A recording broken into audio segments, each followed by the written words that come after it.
Aside from that, if Mr. Brigado were to run an inspection on Herod himself, all the stunts he had pulled over the years would be exposed. Herod's legs began to wobble at that thought. His subordinates did not know what to do seeing him like this. Bernie, however, was still oblivious. "Mr. Coop, come on, get rid of him." Herod wanted nothing more than to slap this idiot of a nephew of his in the face. Yet what mattered most right then was saving himself. A brief pause later, he got an idea and shouted, "Bernie Dobruk, what happened here?" Bernie was caught off guard.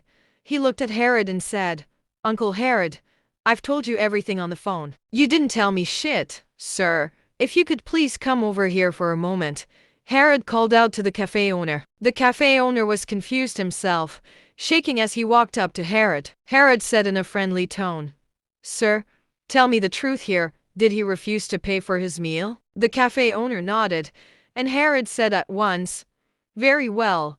We'll take this matter seriously.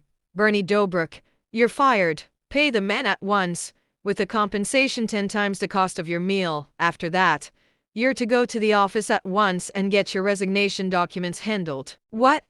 Bernie was completely shocked, frozen in place. Herod said, "I can't keep black sheep like you on my team. Get lost right now." "Are you serious, Uncle Herod? You were just..." Before Bernie could finish talking, Herod shouted, "Who the hell are you calling me your uncle? Even if I was your uncle, you deserve to be punished for your mistakes." Just then, Wilbur and Gordon were watching Herod's act as they shook their heads. They both knew that Herod had gotten cold feet and was doing his best to save himself. After Gordon's phone call, Herod hardly stood a chance. Wilbur and Gordon felt like they were watching a circus act. Bernie was still indignant then, but could only do as he was told. Just as he was preparing to leave, Gordon said coldly, "No one's leaving this place until I say so." Herod stuttered, "Es, sir. Can we please talk this out?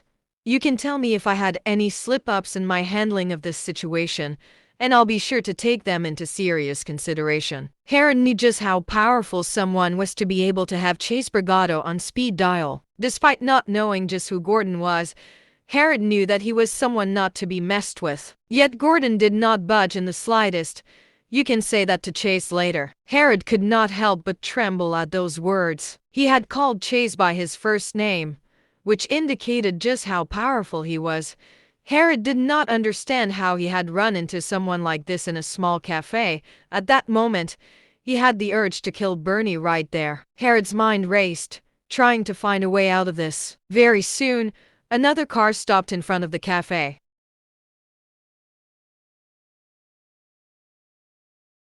A man in his 50s wearing a blazer walked into the cafe and headed toward Gordon. "General Grayson, I can't believe someone with a busy schedule like you has the time to hang out at a cafe."